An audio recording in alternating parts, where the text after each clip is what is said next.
Ever hear of a king called the Bewitched? That nickname, El Hechizado, belongs to Charles II of Spain.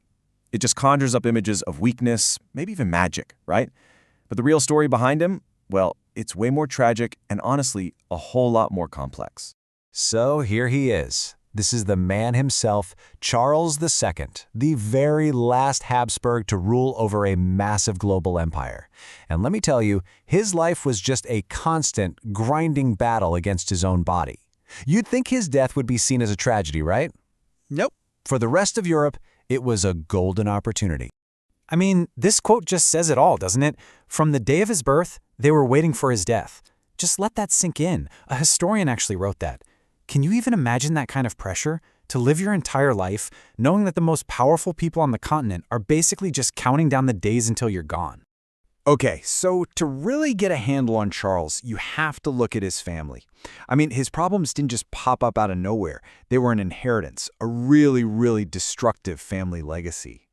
And it all boils down to one key concept, consanguinity. It sounds complicated, but it's simple. It means marrying your relatives. And the Habsburgs? They were absolutely obsessed with it.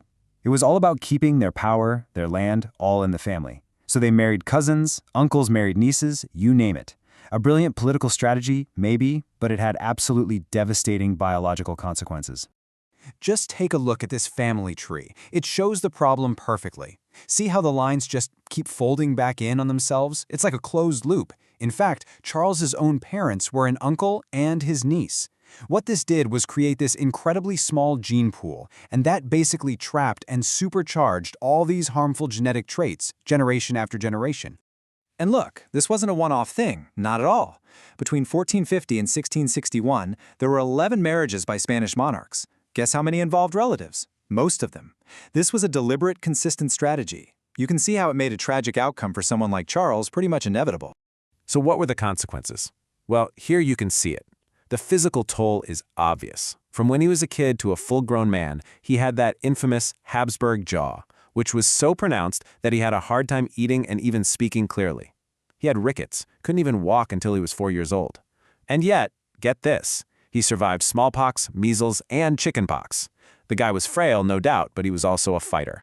Now, because of all these physical problems, history has often painted this picture of Charles as, well, as an incompetent, mentally challenged puppet king. But is that really fair? Is that caricature accurate? Well, new research is starting to tell a very different story.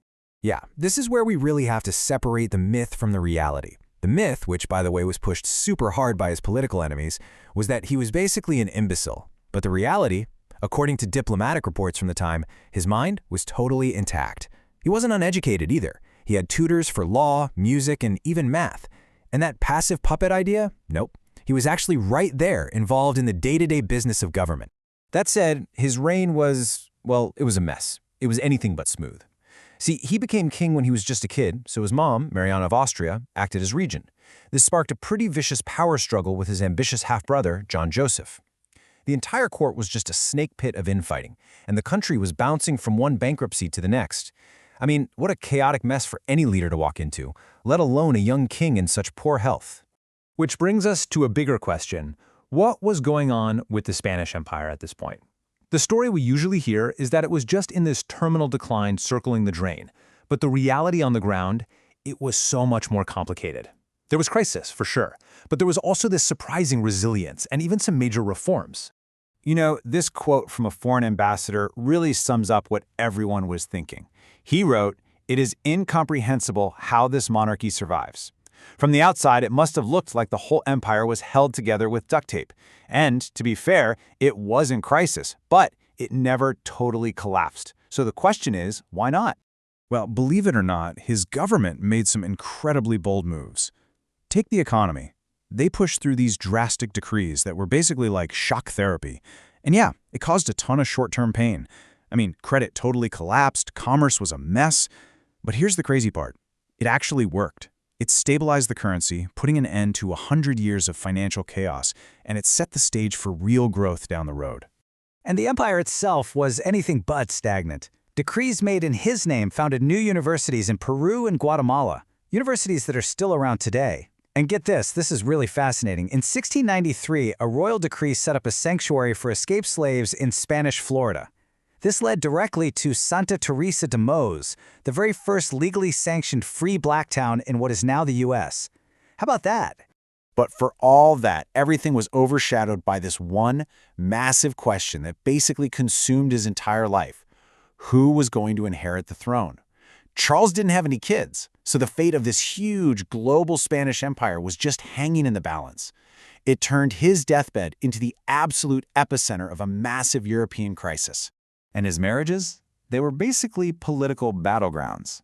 His first wife, Marie-Louise d'Orléans, was French. She was there to push the agenda of France's King Louis XIV. His second wife, Maria Anna, was Austrian, and she was there to champion the rival Habsburg claim. His own court became this proxy war between the great powers, all jockeying for position to control who came next. This family tree just gives you a glimpse of how tangled this whole thing was. The main contenders were, of course, his own relatives. You had the French guy, who was Louis XIV's grandson, and then you had the Austrian Habsburg guy. The entire future of Europe pretty much came down to which one of them he would pick. So his final years were just this whirlwind of desperate diplomacy. The big European powers tried to force a compromise. They picked this young Bavarian prince, Joseph Ferdinand, as the heir. And the Spanish, well, they reluctantly went along with it. But then, total tragedy. The young prince dies of smallpox. So, with every other option off the table, Charles II, literally on his deathbed, makes the decision. He leaves his entire undivided empire to the French candidate, Philip of Anjou. Charles died on November 1st, 1700. He was just shy of his 39th birthday. The autopsy they performed on him, it's just horrific. It revealed the complete internal devastation that his genetic inheritance had caused. I mean, the report is shocking. It's this cold, clinical breakdown of a lifetime of physical suffering. And his final decision, his will, well, that's what would plunge all of Europe into the huge conflict we know as the War of the Spanish Succession. For centuries, that's pretty much where the story ended, right? Weak king, his death starts a massive war. The end. But today, historians are going back and re-examining his reign. They're looking past all the old propaganda, past the obvious physical problems, and they're finding a much, much more complicated picture. And this quote from a recent study really nails the new way of thinking. It says that both the myth of decline and an incapable king are simplistic and inexact. In other words, that old story we've all heard, the one about the feeble king and the collapsing empire, it's just too simple. It's a caricature. It just doesn't line up with the facts. Here's another way to put it. A historian named Louis Rebot Garcia, he defined Charles as neither so bewitched nor so decadent as everyone made him out to be. He wasn't some kind of monster or an idiot. He was just a man struggling against absolutely impossible odds, both inside his own body and inside his own chaotic court. So what's the real legacy here? Well, those financial reforms his government put in place, they created stability that lasted for a long time. A lot of his other policies actually paved the way for the big Bourbon reforms that came later. So his reign wasn't the end of the line for Spain. It was this really difficult but absolutely necessary period of transition. Which kind of leaves us with a final big question. Was Charles II just a tragic victim of his family's terrible decisions, a prisoner of his own DNA, or was he something more? A misunderstood ruler who, despite unimaginable suffering and crazy political pressure, actually managed to oversee crucial reforms and hold a fragile global empire together against all odds. The more you look into it, the more you realize the answer is anything but simple.